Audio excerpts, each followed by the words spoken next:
يا أيها الذين آمنوا صلوا عليه وسلموا تسليما اللهم صل على سيدنا ومولانا محمد وعلى آل سيدنا ومولانا محمد وبارك وسلم الصلاة والسلام عليك يا سيدي يا رسول الله الصلاة والسلام عليك يا سيدي يا حبيب الله وعلى آلك وصحابك يا سيدي يا رحمة للعالمين۔ محترم و محتشم سامعین و حضرات، حضرت سیدنا ابو بکر صدیق رضی اللہ تعالیٰ عنہ جب حکمران بنے، ان کے حکمران بننے کے بعد روایات میں آتا ہے ایک دن حضرت سیدنا ابو بکر صدیق رضی اللہ عنہ کے پاس سیدہ کائنات خاتون جنت حضرت سیدہ فاطمہ الزہرا رضی اللہ تعالی عنہا ان کے پاس آئیں اور آ کر ان سے یہ کہا کہ فدق کا جو زمین ہے، فدق کی جو زمین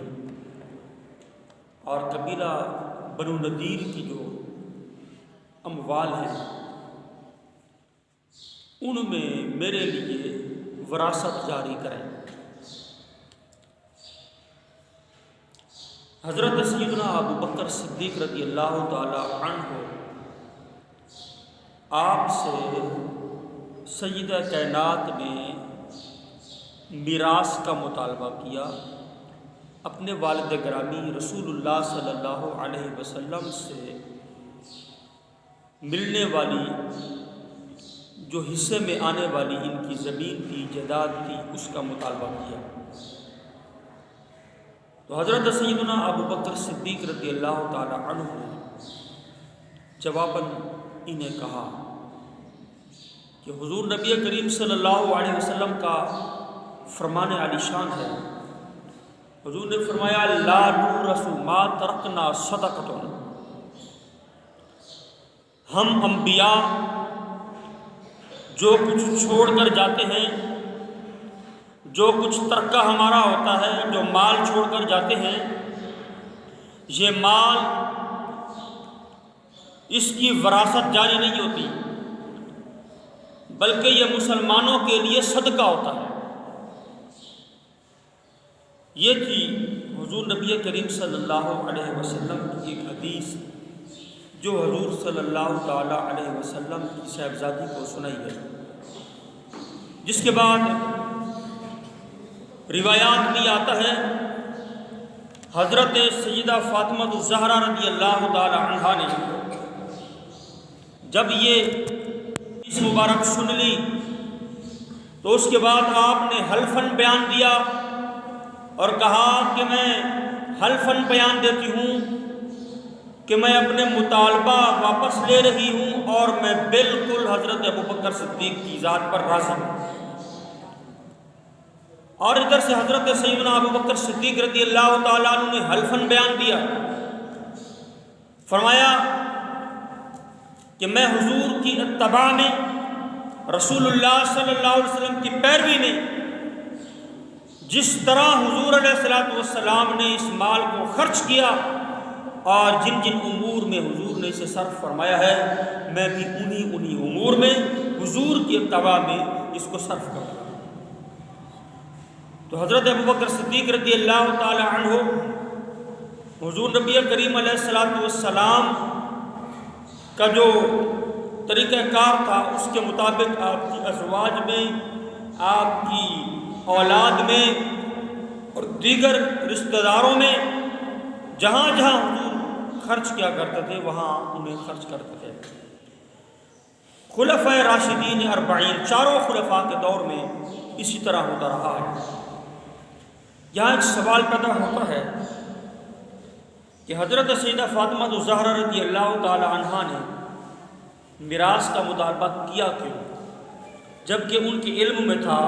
کہ حضور فرما کر گئے ہیں کہ جو کچھ ہم انبیاء چھوڑ کے جائیں وہ صدقہ ہوتا ہے۔ فتح الباری میں اس سوال کا جواب یہ دیا گیا ہے، فتح الباری شرح بخاری میں علامہ رحمۃ اللہ علیہ نے لکھا، فرماتے ہیں کہ سیدہ کائنات سیدہ فاطمہ الزہرا رضی اللہ تعالی عنہا یہ سمجھتی تھی کہ باقی ساری حضور کی جائیداد وہ تو مسلمانوں کے لیے وقف ہے، لیکن یہ جو فدق ہے یہ مسلمانوں کے لیے وقف نہیں، کیونکہ اس کی آمدنی حضور اپنے اہل و عیال پہ خرچ کیا کرتے تھے، اس لیے یہ صدقہ نہیں ہوگا بلکہ یہ ہمارے لیے ہی ہے، اس لیے اس میں سے آپ نے میراث کا مطالبہ کیا۔ تو حضرت سیدنا ابو بکر صدیق رضی اللہ تعالیٰ عنہ نے یہ حدیث سنانے کے بعد، چونکہ حضرت ابو بکر صدیق رضی اللہ تعالیٰ عنہ جس طرح عبادات میں مقام میں سب سے افضل تھے، اسی طرح علم میں بھی سارے صحابہ سے افضل تھے۔ حضرت ابو بکر صدیق رضی اللہ تعالیٰ عنہ بہت بڑے عالم تھے، تو انہوں نے اس حدیث پاک کا مطلب یوں سمجھایا کہ حضور صلی اللہ تعالیٰ علیہ وسلم کی جائیداد میں سے آپ کے ترکے میں سے کوئی بھی چیز اس کی میراث جاری نہیں ہوگی، بلکہ سارا کا سارا ہی صدقہ ہے۔ تو اس کے بعد حضرت سیدہ فاطمہ الزہرا نے مطالبہ نہیں کیا۔ تو حضرت سیدہ فاطمہ الزہرا رضی اللہ عنہا کے اس مطالبہ کی برکت سے پوری قیامت تک امت مسلمہ کو یہ مسئلہ سمجھ میں آ گیا کہ نبی کی وراثت جاری نہیں ہوتی، نبی کی جائیداد جو ہے، نبی کا ترکہ وہ قانون وراثت کے مطابق تقسیم نہیں ہوتا۔ حضرت سیدنا ابو بکر صدیق اور سیدہ فاطمہ الزہرا رضی اللہ عنہا کی باہمی رضامندی سے یہ مسئلہ بالکل حل ہو گیا، اور اس کے بعد نہ تو سیدہ فاطمہ الزہرا رضی اللہ تعالی عنہا کو اس مسئلے پر اعتراض تھا، اور حضرت سیدنا علی المرتضیٰ شیر خدا کرم اللہ وجہ الکریم جب حکمران بنے، ان کے دور میں بھی اسی طرح سلسلہ جاری رہا جس طرح حضرت ابو بکر صدیق رضی اللہ تعالیٰ عنہ نے جاری کیا تھا۔ تو اس کا مطلب یہ ہے کہ حضرت علی کو بھی اس مسئلے پر کوئی اعتراض نہیں تھا، بلکہ وہ راضی تھے۔ اللہ اکبر! نبی کی وراثت جاری کیوں نہیں ہوتی؟ اس کی بعض وجوہات علماء نے کتابوں میں لکھی ہیں۔ پہلی وجہ یہ ہے کہ انبیاء کرام کی وراثت جاری اس لیے نہیں ہوتی کہ کہیں لوگ یہ نہ سمجھ بیٹھیں کہ انبیاء کرام علیہ السلام نے جو تبلیغ دین کی، جو دین کا کام کیا، وہ دنیاوی مقصد کے لیے تھا، وہ جائیداد کے لیے تھا، وہ مال کے لیے تھا، وہ پیسے کے لیے تھا، تاکہ لوگ یہ نہ سمجھ بیٹھیں اس لیے انبیاء کرام کی جو جائیداد ہے اس میں وراثت جاری نہیں ہوتی۔ دوسری وجہ یہ بیان کی جاتی ہے کہ نبی روحانی طور پر اپنی امت کا باپ ہوتا ہے، نبی روحانی طور پر اپنی امت کا باپ ہوتا ہے، تو چونکہ روحانی باپ ہوتا ہے تو اپنی اصل اولاد اس کو وہ جائیداد نہیں دیتا کہ کہیں روحانی اولاد ان کو بھی تو ملنی چاہیے،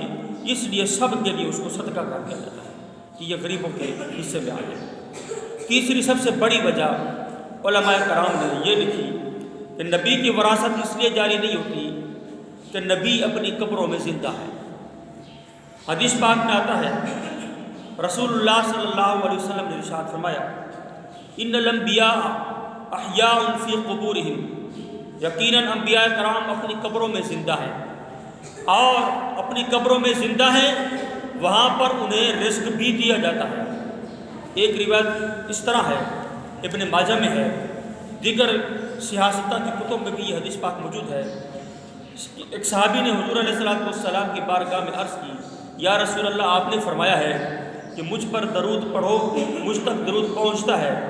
تو ایک صحابی نے عرض کی، یا رسول اللہ، جب آپ قبر انور میں چلے جائیں گے پھر بھی ہم درود پڑھیں گے تو آپ تک پہنچے گا۔ حضور نبی کریم صلی اللہ علیہ وسلم نے ارشاد فرمایا، یاد رکھنا انبیاء اپنی اپنی قبروں میں زندہ ہوتے ہیں، انہیں رزق بھی دیا جاتا ہے، اور وہ وہاں پر انبیاء زندہ ہوتے ہیں۔ جب انبیاء زندہ ہیں تو زندہ شخص کی وراثت نہیں ہوتی، وراثت ہمیشہ موت کے بعد ہوتی ہے، تو انبیاء جب زندہ ہیں تو زندہ کی وراثت کیسے جاری ہوگی؟ یہی وجہ ہے کہ نبی کریم صلی اللہ تعالیٰ علیہ وسلم ہوں، دیگر انبیاء ہوں، ان کی جو بیویاں ہیں ازواج، تو ان کی ازواج اور بیویاں ان کے ساتھ کوئی نکاح بھی نہیں کر سکتا، ان کے ساتھ نکاح کرنا حرام ہے، اس لیے کہ انبیاء زندہ ہوتے ہیں اور زندہ شخص کی بیوی سے کوئی اور نکاح نہیں کر سکتا۔ میرے محترم اور پیارے بھائی، آج کی گفتگو کے اندر ہم نے یہ بات سیکھی اور سمجھی کہ حضرت سیدنا ابو بکر صدیق رضی اللہ تعالی عنہ پر جو بعض لوگوں کا یہ اعتراض تھا کہ حضرت سیدہ فاطمہ الزہرا رضی اللہ عنہا کو حق نہ دے کر حق سلب کر کے معاذ اللہ ظالمانہ کام کیا، تو اس پر یہ بات ثبوتوں کے ساتھ واضح ہو گئی کہ ایسی کوئی ناراضگی سیدہ فاطمہ الزہرا کو تھی ہی نہیں۔ اگر ناراضگی ہوتی تو پھر کیا ایسے ہوتا جب حضرت سیدہ فاطمہ الزہرا رضی اللہ عنہا کا آخری وقت تھا، حضرت سیدہ فاطمہ الزہرا رضی اللہ تعالی عنہا کے گھر حضرت ابو بکر صدیق رضی اللہ تعالی عنہ گئے، دروازہ کھٹکھٹایا، باہر حضرت علی کرم اللہ وجہہ الکریم آئے، حضرت علی رضی اللہ تعالی عنہ باہر آئے، مقصد پوچھا تو حضرت ابو بکر صدیق رضی اللہ عنہ نے جواب میں فرمایا کہ سیدہ کائنات چونکہ بیمار ہیں تو میں ان کو پوچھنے کے لیے آیا ہوں، ان کا پتہ لینے کے لیے آیا ہوں۔ حضرت سیدنا ابو بکر صدیق رضی اللہ تعالی عنہ نے جب یہ بات کہی تو حضرت علی اندر گئے، جا کے سیدہ کائنات سیدہ فاطمہ الزہرا رضی اللہ عنہا سے پوچھا کہ امیر المؤمنین سیدنا ابو بکر تشریف لائے ہیں آپ کی عیادت کے لیے، اگر آپ چاہیں تو میں انہیں اجازت دے دوں۔ سیدہ فاطمہ الزہرا رضی اللہ عنہا نے اپنا پردہ درست کیا مکمل، فرمایا کہ انہیں اجازت دے دو۔ حضرت ابو بکر صدیق رضی اللہ تعالیٰ عنہ کو اجازت دی گئی۔ حضرت ابو بکر صدیق رضی اللہ تعالیٰ عنہ سیدہ فاطمہ الزہرا رضی اللہ عنہا کے پاس گئے، جا کر عیادت بھی کی اور یہ بات کہی، کہنے لگے کہ اے خاتون جنت، میں جب تک رسول اللہ صلی اللہ علیہ وسلم کے ساتھ رہا ہوں، میرا مال، میری اولاد، میرا مکان، میرا سب کچھ تن من دھن حضور کی ذات کے لیے تھا، اور حضور کے بعد میرا سب تن من دھن آپ کے لیے ہے، کیونکہ آپ حضور کی صاحبزادی ہیں۔ حضرت سیدہ فاطمہ الزہرا رضی اللہ تعالی عنہا کو جب یہ بات انہوں نے کی تو حضرت سیدہ فاطمہ الزہرا خوش ہو گئی۔ پھر حضرت ابو بکر صدیق واپس آ گئے۔ جب واپس آ گئے تو حضرت ابو بکر صدیق رضی اللہ تعالیٰ عنہ کو اطلاع ملی کہ سیدہ خاتون جنت ان کا انتقال ہو گیا ہے۔ سیدہ کائنات کا جب انتقال ہوا تو ان کو جلد ہی دفن کر دیا گیا، کیونکہ رات کا وقت تھا، اور سیدہ کائنات کی وصیت بھی یہ تھی کہ میرا جنازہ رات میں اٹھایا جائے تاکہ دن کے اجالے میں لوگ میری میت کو نہ دیکھ سکیں۔ تو حضرت سیدنا ابو بکر صدیق رضی اللہ تعالیٰ عنہ جنازے پر گئے۔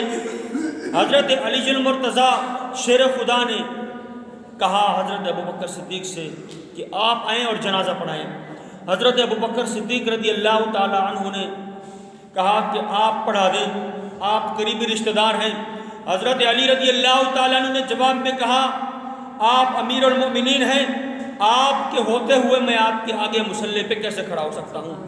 تو نماز جنازہ بھی حضرت ابو بکر صدیق رضی اللہ تعالیٰ نے سیدہ کائنات کی پڑھائی ہے۔ تو حضرت سیدنا ابو بکر صدیق رضی اللہ تعالیٰ عنہ